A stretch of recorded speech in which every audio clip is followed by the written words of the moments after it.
Greetings everyone, welcome to Winton, the 27th of March 2022.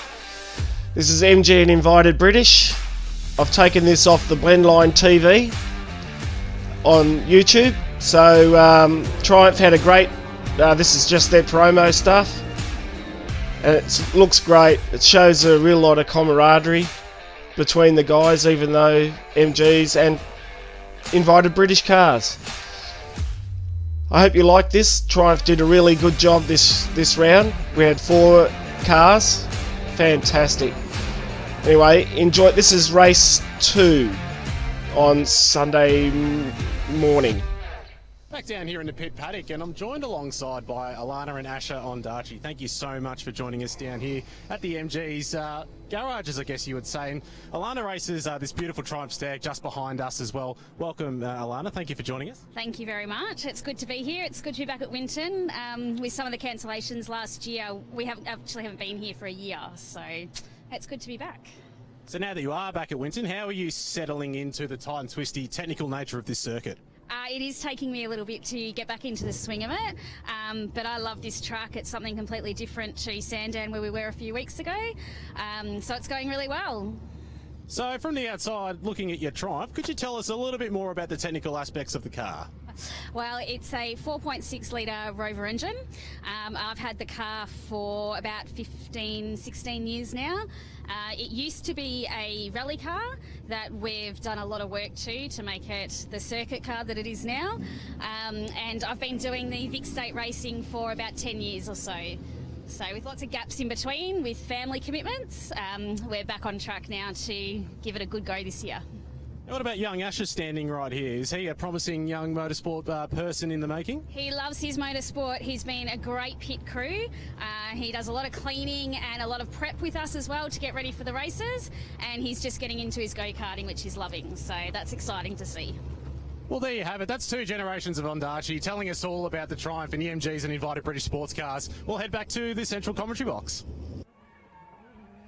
Thanks very much, Callum, and catching up with a great family that have been part of the MG and Invited British sports cars. They're probably more of the Invited British sports cars than they are the MG aspect with their Triumphs down there. The clean-up continues after the XLs have left the track, and we've certainly had the medical staff down there at the exit of turn 10 just to make sure the driver was okay. Got out and had a bit of a I'm not feeling so great moment. And went back there. I guess once you've hit the wall and if you're all okay, you do start to get that crasher's remorse comes over you, and you get that chill come down the back of your spine, and best to check out the driver, make sure they're okay. So that's why we've got the ambulance out there, just double checking. Dave Vanel has. Paul Vanel has lobbed right beside me here. Sorry, Dad's running the race meeting. You're swanning around. I get that a bit, unfortunately. Yeah, I do too. I get a bit of young Ken. No, my name's Darren. Thank you very much.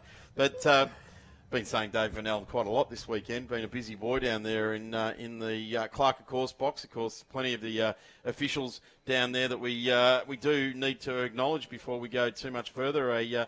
This is the combined club round, so the Victorian State Race Series or the Victorian State Circuit Racing Championships are a conglomeration of clubs that get together and run a round each.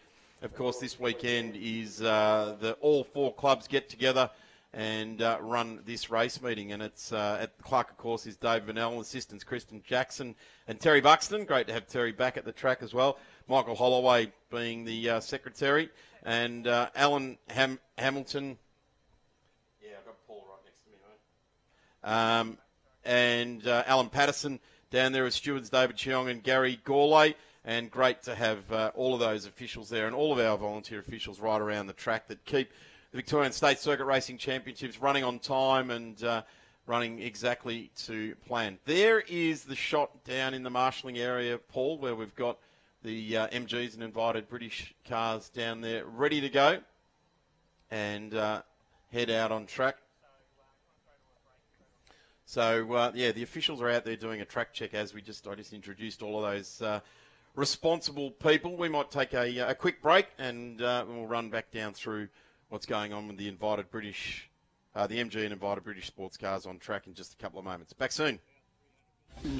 I thought I'd leave this in here because I just wanted everyone to see the sort of stuff that Blendline TV puts up of all the rounds this year of state racing.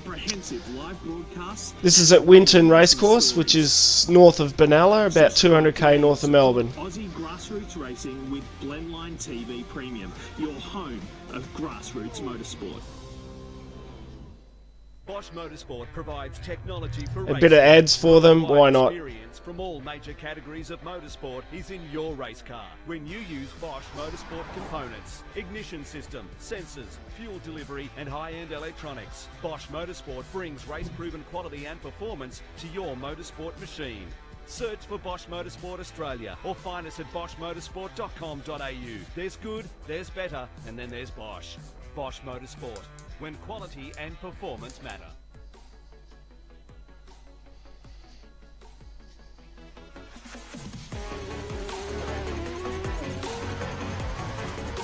Oh, a bit of footage out of Phillip Island.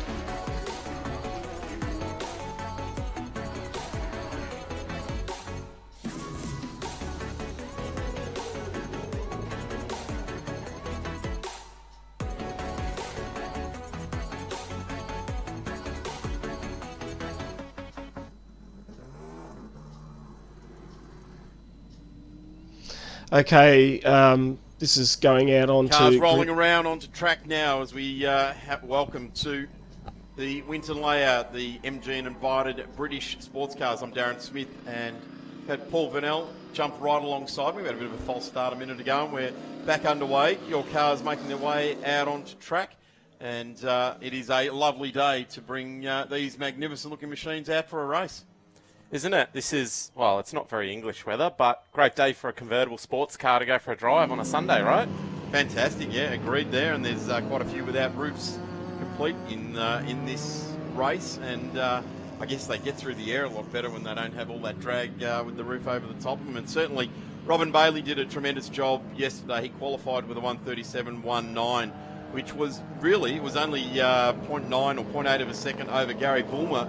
And we see... You know, so there's a couple of different sorts of vehicles there, isn't it, that use their power and their advantages, engineering advantages in a different manner. Yeah, absolutely.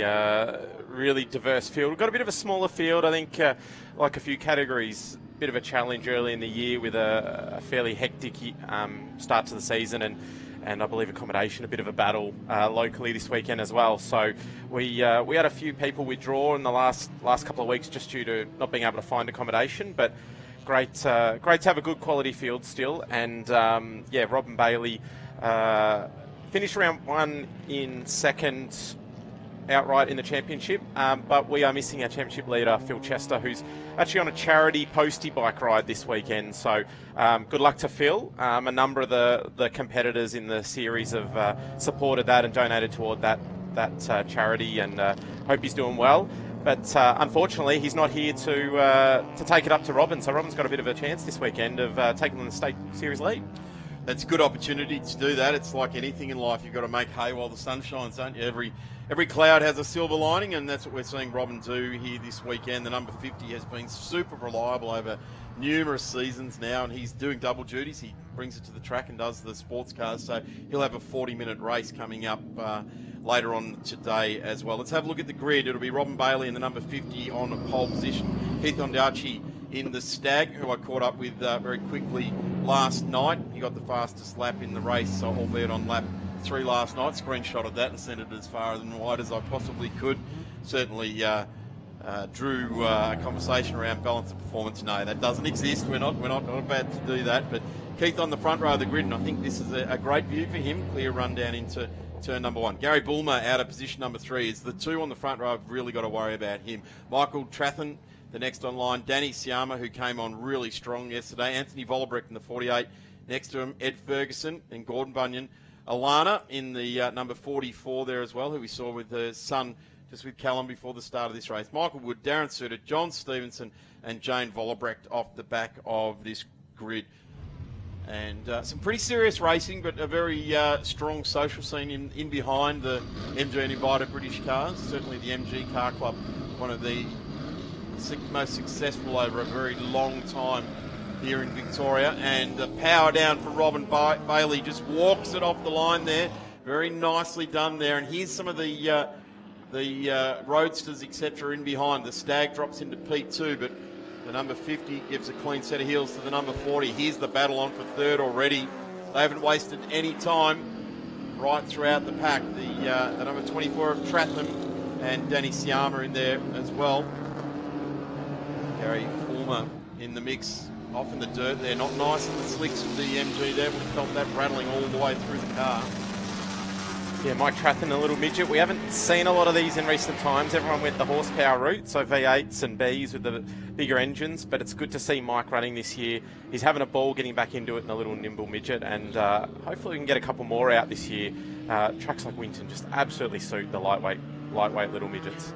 Yeah, 1300cc, not a whole lot of horsepower, but it's all about getting the horsepower to the ground and how you do that in these short, sharp shoots. Here's a great drive right round the outside. There goes Anthony Vollerbrecht. Yep.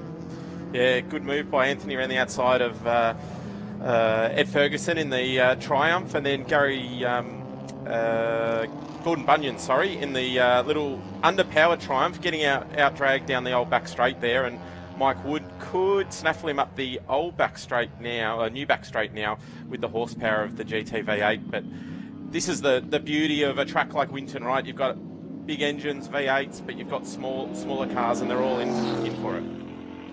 Yeah, just all very well aware of that oil down coming into turn 10 and keeping over to the left-hand side of that, interestingly enough. There's a little Triumph Spitfire that we were just talking about of Gordon Bunyan, again a 1300cc car, and interestingly enough, watching the TR7 just drive away in a straight line, and then under brakes, it's almost like the Triumph doesn't even go for the brake pedal.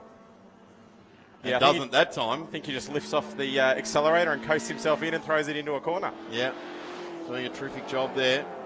And just going through on one of the more traditional MGB GT V8s there. Yeah, Mike Wood, a stalwart of the categories, run GT V8s for a long time, longer than I've been around MG racing, and has an absolute ball, much more traditional. That's what a road GT V8 kind of looks like. So much more traditional than Robin's big, wide, low, fat, big horsepower car at the front. I do like the way the number 53 fills the guards, though, with racing rubber on it too. Nice big wheels and tyres. Here we go. Now this is it. This envelops the invited British cars, if you like, here, the TRV8 and the Spitfire, just driving right round the outside of it. So not being able to use the bulk horsepower it has, and Gordon Bunyan doing a tremendous job there. Now we watch them open it up in a straight line, and you'll see the TR7 just go rocketing past. So the 78 has been dealt a time penalty for a false start. So that's Gordon Bunyan, unfortunately, in that 78 that we're just waxing lyrical about. Yeah, well, he's going to have to get a move on to make up for that penalty. So see if he can get by it. The only thing that might go in his favour over 9 laps is I'm guessing he's not going to have as bigger issue with his brakes over the length of the race compared to Ed and Mike around him in the V8s. Gee, Ed's car looks nice, though, that TR-V8. It's a very nice piece of kit. Sounds the goods, too, as it comes on by. And just having a quick look at the end of lap number 2, it's Bailey to the number 40 of Ondarchie. Then Bulmer, Tratham, Vollerbrecht doing a nice job there as well. Anthony started out of 6th, has gone up a spot. Then Ed Ferguson and Gordon Bunyan in that car right there, the Triumph Spitfire. Off the back there in the number 44, the second of the Stags in this race, which is Alana. Yeah, Alana just in the background here doing a great job. She's come on leaps and bounds the last couple of seasons. Worked really hard on her driving, as we saw in the interview prior to this, and she's doing well to keep up with this little group here. And also at the front, I think good call out is Gary Bulmer's not losing Keith Ondarchie in the Stag, so that could be an interesting race later in this one as well, because there's only 5 or 6 car lengths between them. This one has definitely got our attention, though. The little Spitfire. It's like it's the David versus Goliath horsepower. There's not a lot of difference in wheel base. track is certainly wider on the TR7 than the Triumph there, but there goes the straight line handling going all to the ground there. And there you can just start to see the cars starting to blow away that oil downer, the oil soaker from the XL race. And that will be pretty much a couple of races' time. We won't even know that had occurred. Robin Bailey doing a nice job out in front at the moment. 4-second lead, which is not too bad. Keith's driving the absolute wheels off the Stag. A 1:36.4 is Robin's best lap, which was on the last lap around. And the Stag with Keith on board, a 1:37.4. So he's not that far behind as far as lap time is concerned with Robin at the moment. Yeah, just keeping him in his sights, but he can't afford to take it too easy because he'll have Gary Bulmer all over him. Also just on screen got Darren Suter and John Stevenson. John used to run the TC for a couple of seasons, campaign the TC, was not super successful with it, and he stepped back into the B. He started with us in.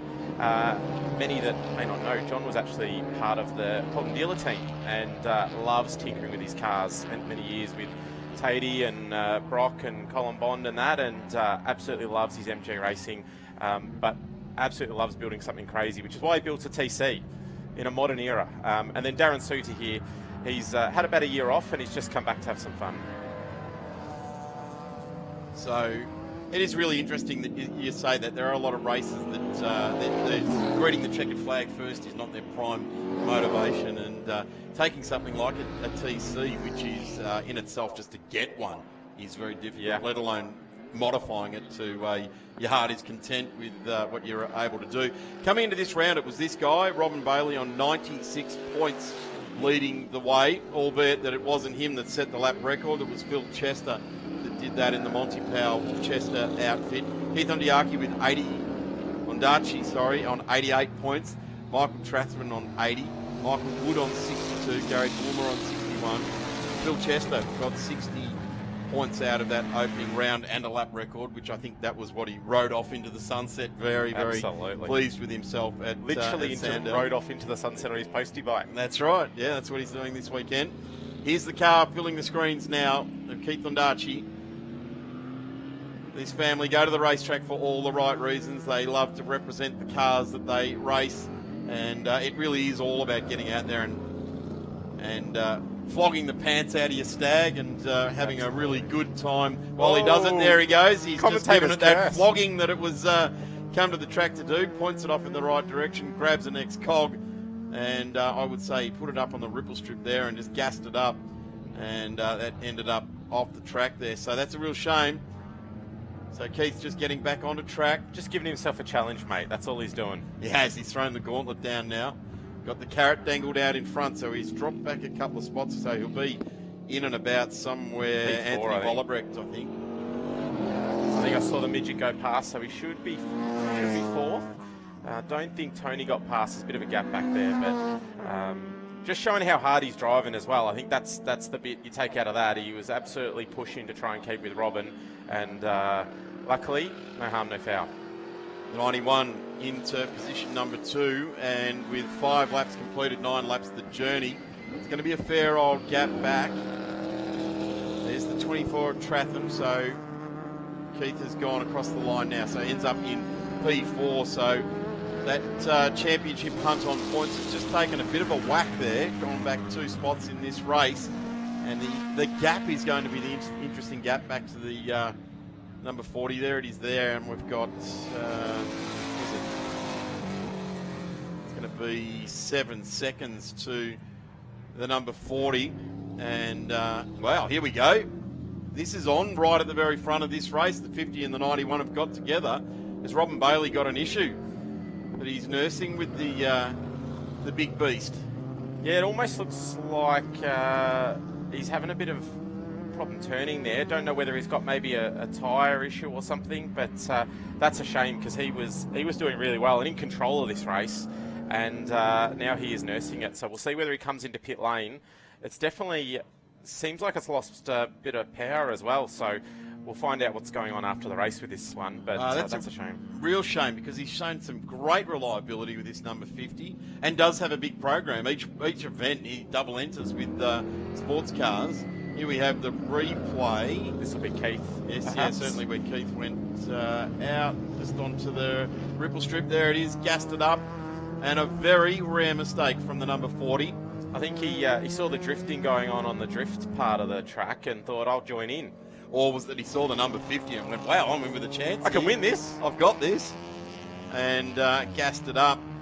So we look back down. This is the mid-pack. Robin Bailey's actually gone to the pit lane. So what that has done is it's given the number 40 an opportunity to get back on the podium. The number 53, we believe, we're hearing reports from around the track. There's some smoke coming from this car. All looks good at the moment. But it wouldn't be an MG if it didn't smoke. Come on, guys. There it is. Come there, on. a little tiny puff of smoke looks out the side exit exhaust there. So hang on a minute. Oops, there's a bit more, and it's got is that Alana in behind there as well. So she's now got the sniff of MG oil in her face, and she's starting to push on as Robin Bailey disappears down our timesheet.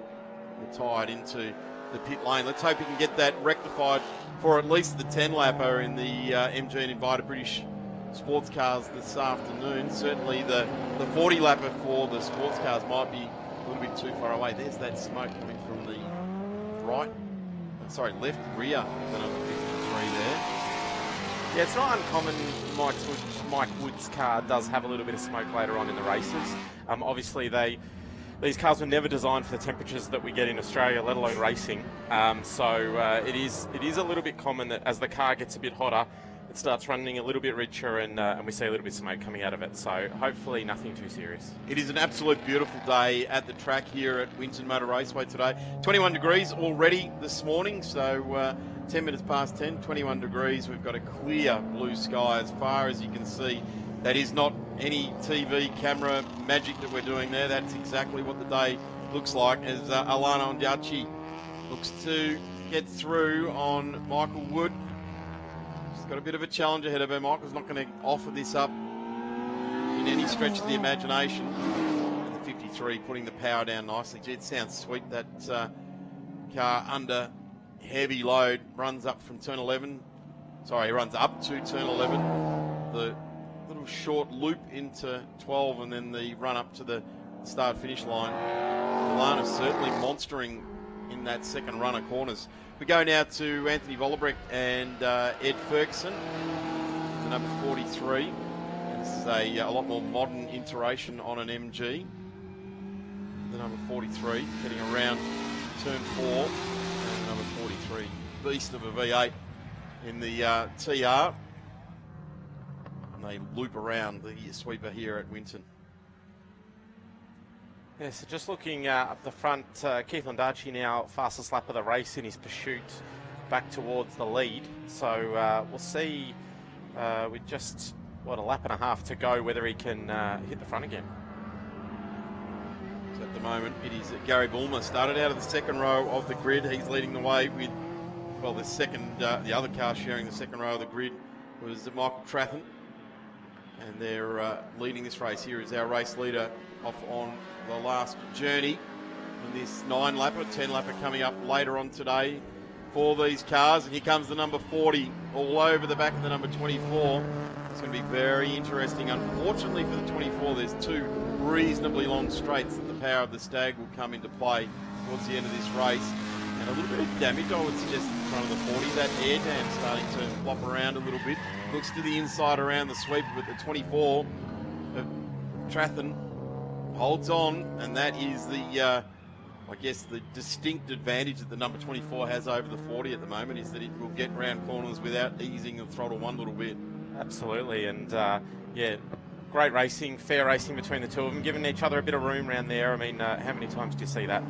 That's awesome. And Mike Trathen now just trying to maximise his corner speed. He knows he's probably going to come under threat here, so this could be interesting. If Keith can't get across, Mike will definitely be able to outbrake him into the next corner, but we'll see what happens. He's gone through, so the horsepower race down the straight there has got the number 40 through here. I like the fact that Michael's car has still got full Victorian registration plates on it. I think, and that's, that is where MG Racing came from. It was a bit like club cars used to be. It was people that came along and drove their car to the track. So awesome to still see cars with Rego plates on them. Gary Bulmer fronts up, sees the checkered flag, and there it is. A great race win there for Gary. Yeah, that's fantastic for Gary. He bought that car last year as a car that had a little bit of success, but not a lot, and he's absolutely loving driving it, and it's great to see him have some success. I know I spoke to his wife at last round, and she was pretty keen to see him come home happy. So he's definitely coming home happy tonight. Yeah, that's a tremendous effort there. Should be congratulated on that. There's some cars on the front row of the grid with Keith and Robin sitting there. Unfortunately, Robin in the number 50 retiring from that race. Let's hope he can gather it all back up and get that out for at least the 10 lap before the MGs. So Gary Bulmer takes the win over Keith Ondarchie in the number 40 there, and the Stag does a tremendous job then. Then it's Michael Trathen and Anthony Vollebrecht. That's a good run through, coming out of 6th place, getting 4th on the road there. Ed Ferguson, Gordon Bunyan there, who has got a post-race penalty hanging over his head. Alana Ondarchie in the 44 there, Michael. We've got Darren Suter and John Stevenson ultimately home. There's number 43 spinning on the last lap, just coming down to take the checkered flag. They stream across the line. Don't forget the local Good Friday appeal from Tadong. Just get this replay. There's the 43, and wow, around takes evasive action, and that really could have ended up nasty, couldn't it? Nothing like a tank slap on last lap to wake you up when you thought you were cruising home. Yeah, I'm bringing this home, and that all gets away. As I said, the Tadong Good Friday appeal.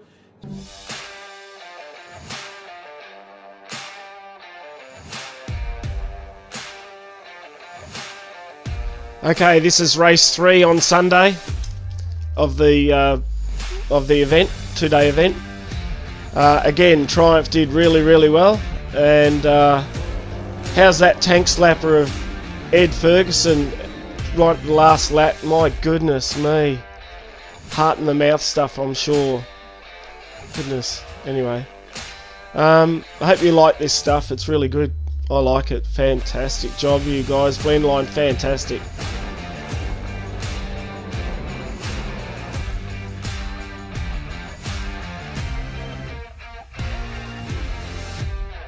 Back down here in the... Welcome back trackside here. MG and invited British sports cars brought to us this weekend by Hobson's. We thank them for their continued support of the Victorian State Circuit Racing Championships, and of course their favourite event, the MG and invited British sports cars. Right alongside me is Paul Verdell. Cars already on track, Paul. This is what we like about state level racing, from one to the next, and diversity. Jump away. Yeah, something different out there as well. The grid sheet looks like this. Gary Bulmer, what a great race win last time round in the number 91, will sit on pole position, and right beside him, Keith Ondarchie doing a tremendous job. There it is, the Stag.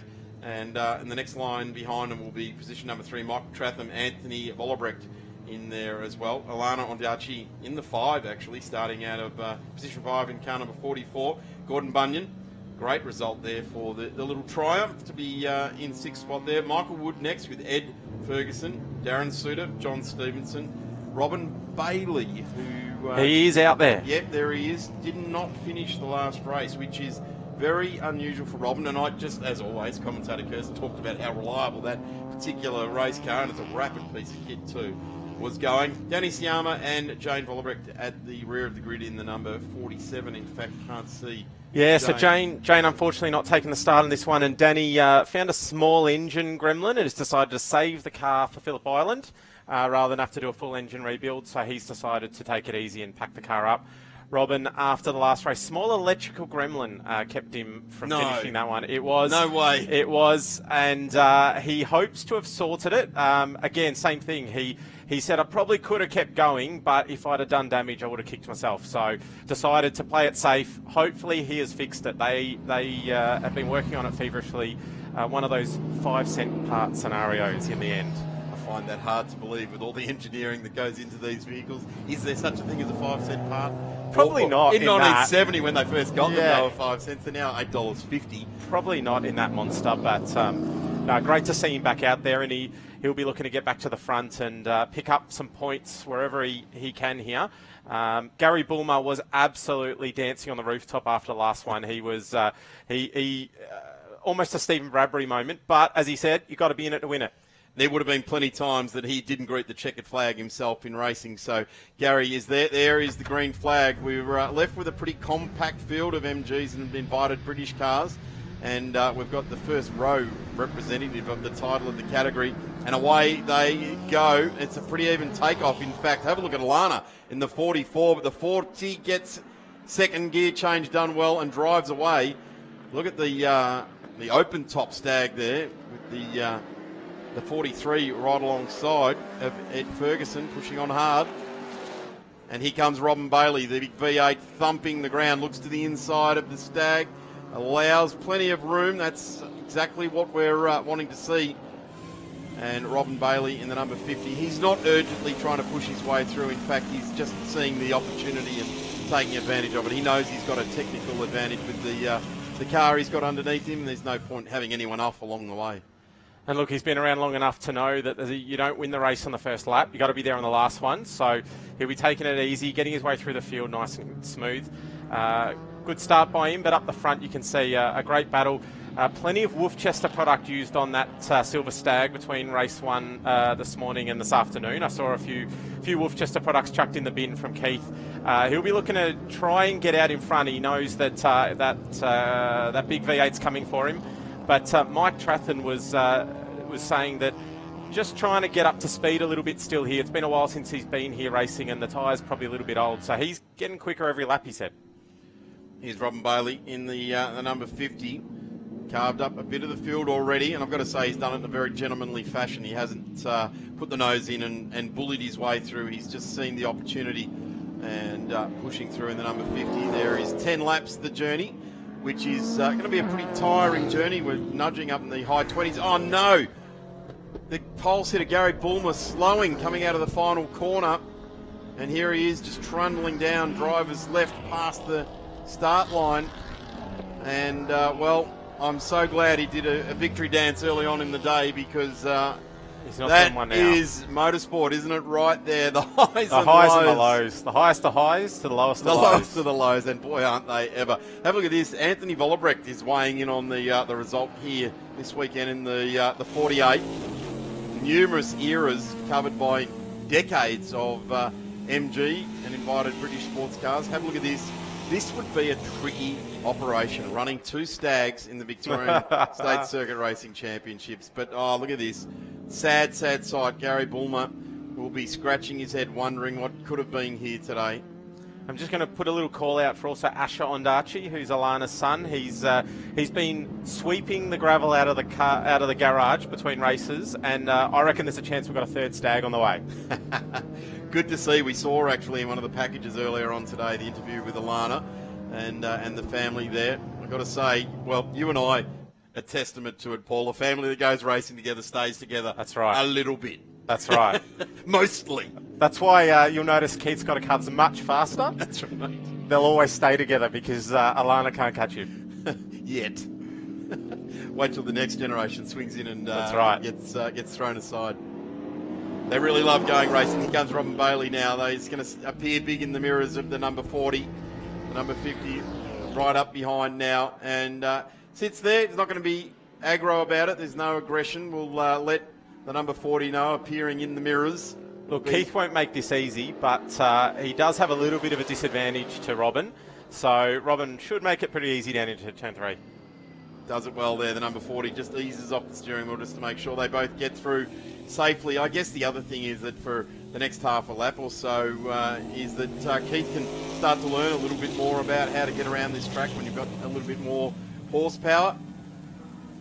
Absolutely, and look, Keith's probably pretty smart under that helmet. He'd be knowing that Gary's dropped off here, so with a DNF for Gary in this one, and obviously Robin having some misfortune in race 2, for him, it's probably about bringing it home at this point and getting as many points in the bag as possible. What is interesting is the speed trap on the main straight there, and the number 43 of Ed Ferguson is rapid across the line. There are 176 in that car, and that's a terrific run there. Gordon Bunyan now with Alana. They're having their own triumph battle, and this battle also spanning a decade or so between both these cars. Yeah, absolutely. And Alana's just sort of gone back a couple of positions here, but she'll be getting herself into this race. She's really absolutely loving it, but she generally does pretty well at the end of the race, so she's probably playing the long game here. 10 laps around here is a long way in a stag, I would imagine. So the gearbox in those cars, there'd be blisters all over the absolutely. The gear changing hand. There we go, the 44 just showing the horsepower on board there, and the 78 now showing how nimble it can be under brakes and into the corner, giving each other plenty of room there as well. 44, nice power down. The difference is the 78 keeps the power down. Absolutely. What there is of it. And the stag just drives away in a straight line. Here comes MGB GT as well, in behind Gordon, which is Michael Wood. Yeah, Mike having a reasonably good weekend. He's slowly getting quicker and quicker. He's done plenty of miles, but it's a bit of a hard slog in one of those things. He was telling me that by about lap 6, the brakes are starting to get pretty faded. So he's got to play the long game in a 10-lap race, so he doesn't get sort of lap 8 or 9 and end up with a very small brake pedal.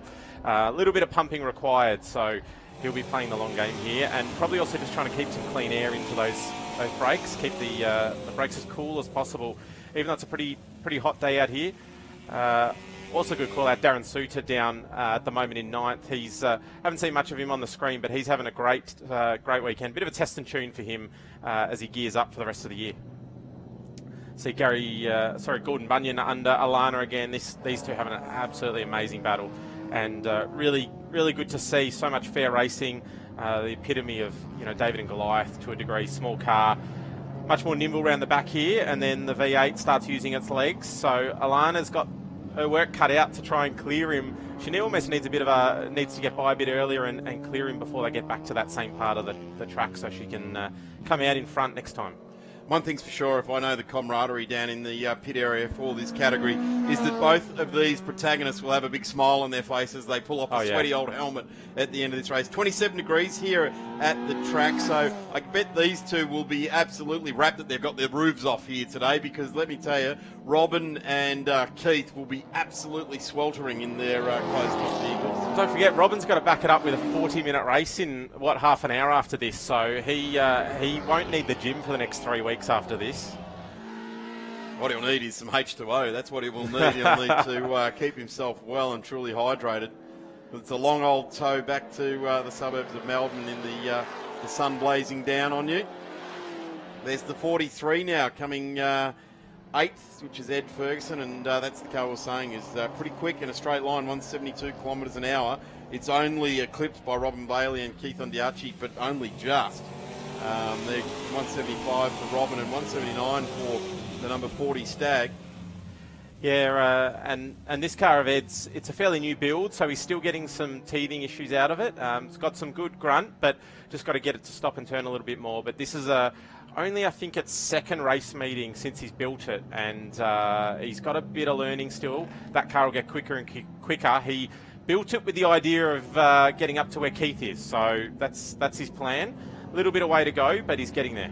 Certainly at this point, it's just about getting some driving done. Absolutely. As we see this continues on. Alana might have a little bit more of a head start here. If she can get onto the back straight ahead, she might have enough to clear by the time they get back here next lap. But this is great. I mean, this is 3 or 4 laps side by side. They haven't touched panels. This is what MG Racing and Invited British is all about. It's close, fair, even, and a whole lot of fun. Certainly is, as the cars come around half race distance, well and truly completed now. And this really is the race actually within the race at the moment. We're seeing this is the battle for 5, 6, 7 on the road, and 8 in fact. We'll touch on Ed Ferguson again. He's developing this car, so it will start to push to the front. And I do like a 45-year-old car as a fresh build. I know, absolutely. And it very much took the Group 44 cars out of the States as a concept for him. So it's a little bit more modern and wild than that, but that was sort of the start of this. So Good to see him making progress past Gordon Bunyan there. He'll set his sights on Alana. You'd have to expect that this car, mechanically, the package he's got underneath him would be able to take this part of the field. And as I said, it's all about actually driving the car now and getting used to it and getting those finer tuned setup details, putting it on the scales and making sure that you've got the good weight distribution. Absolutely. So have a look at this Gordon now. He doesn't give up, does he? He doesn't. Shows the nose. It's a bit like a little terrier there, just dancing around, nibbling at the back there. I'm going to have to say he's obviously shown the nose before because it's in undercoat. He might have shown the nose a couple of times and he might have had it swiped out a couple of times too, like a prize fighter. I'm not surprised because he throws it down there, and I mean even around the outside here, getting escorted a bit wide there to say, hey, get out of there. And a TR7 doesn't have good rear view either. It doesn't. It's difficult to see out. They're one of the hardest cars ever to back, because you cannot see out the back of them. Tiny little mirrors on the side doors. And that's a wide TR7. There's some big flares on that one. So Gordon Bunyan just now the pursuit just getting a little bit more difficult as we see Anthony Vollebrecht well and truly up the road, but it was Alana Ondarchie who will probably start to see the 43 ranging up in her mirrors now, because he's now starting to push on pretty hard. And obviously that straight line speed is awesome. This time around he's actually the fastest car on track, 177 down the straight, and ranges into the back of the 44. So we've got 44 and 43 line astern with each other. 6 laps completed now on our 7th journey. Yeah, so Ed's really got the bit between his teeth here. He's ranged up on the back of Alana here, so by the end of this lap he'll probably be looking for a pass. So Alana done really well until now, and she's going to have her work cut out for her for the last 4 laps of this one. Great shots here from the Blendline TV crew.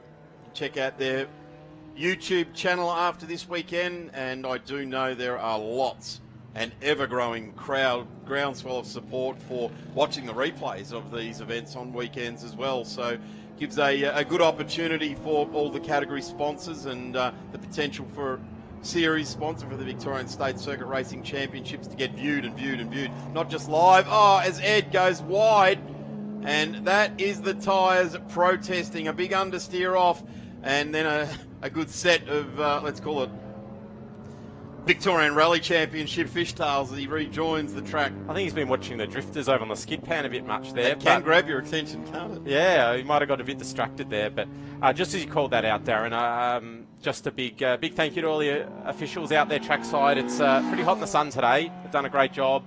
All the volunteers and the Vic Flag team, they without them we don't get to go racing. And all the categories, if you want to watch any of the racing back, you can. As Darren said on YouTube, give it a like. Don't forget our Instagram and Facebook for Vic State Race Series. We are pushing that pretty hard at the moment, and feel free to jump on Facebook, Instagram, Vic State Race Series. Give it a like, follow what's going on, and look out for our next round at Phillip Island. Not far away, and who doesn't love Phillip Island? Great place to visit. In fact, we're blessed in Victoria with 3 different racetracks which are vastly different to each other. This weekend's MG and Invited British Racing brought to us by Splats. We thank them for all of their support, and we've got to also make sure we push these sponsors that jump on board with us as well. And all of the people getting their eyes on this form of motorsport is just amazing. Some of the national level motorsport struggle to get the same sort of support as we do here at the State Series. Here's a replay again. Understeer. Showed at the wheel, but just protested all the way here. And here's a bit of opposite lock action. And that is handfuls and handfuls of left and right, and then settle down, deep breath. Bring the number 43 back on. Channel Alan Moffat in the Mazda of number 43. Bring it back on. More Alan Moffat, less Ken Block. That's right. I like it. Robin so is our race controlling leader. this one out in front, isn't he? He's done a great job out in front, coming up to the lap, Darren Suter. And this is going to put him in good stead for the sports car race, hopefully coming up, that he can give it a good shot. And so far, car's doing really well after those issues this morning. So great to see Robin back on form. Does a great job, runs it himself. Can't underestimate how big a work it is to run a car like that on your own. Yeah, absolutely massive effort, because there is still a lot of original car left there. Yes, there's some heavily modified bits and pieces. As with the stag, the number 40 we're looking at here as well. A stag doesn't naturally go this fast around a racetrack. And they've Or worked dare very I hard. say it, look anywhere near that tough. No, there's not a stag in the world that looks as tough as that. There was a Rover 3500 of Jim Smith that was sponsored by a cigarette company many years ago that looked equally as tough as that. And that could easily come back as an invited. No, it couldn't. It was a sports sedan. There's no way it would fit into this category. It could come back as a sports sedan.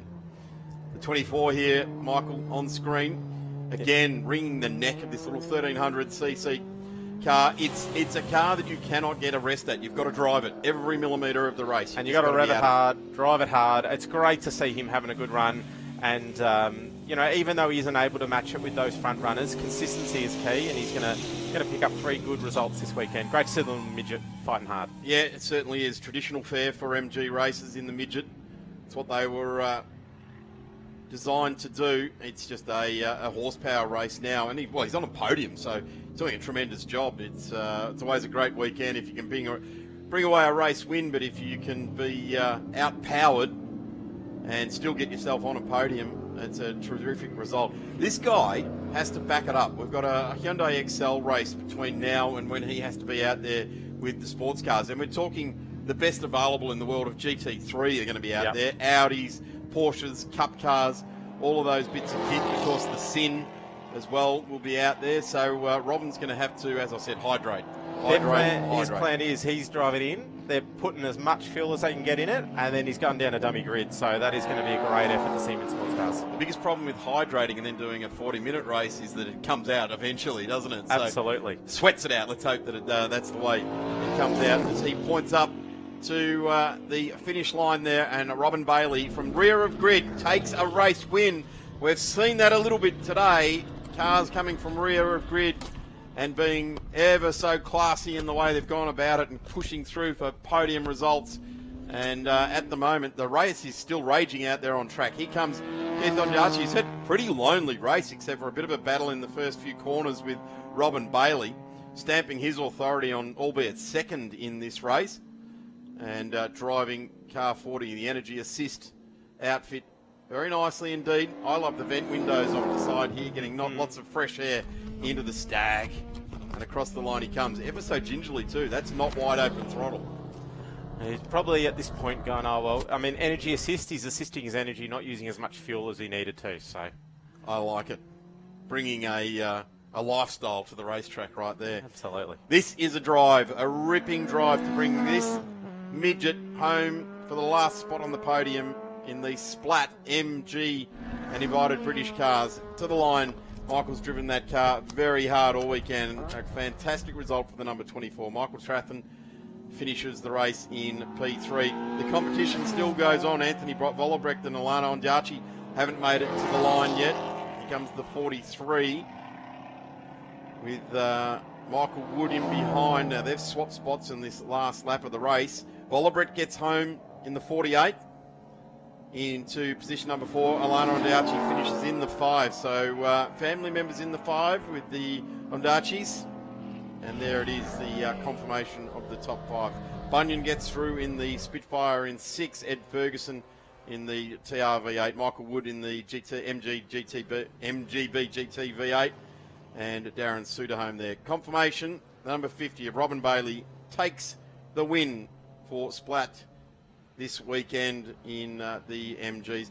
Paul, thank you very much for all of your assistance during the MGs today, and of course all the work that's going on in the background with the telecast and the commercial aspect of the Victorian State Circuit Racing Championships. We'll see you at Phillip Island. Thanks, Darren.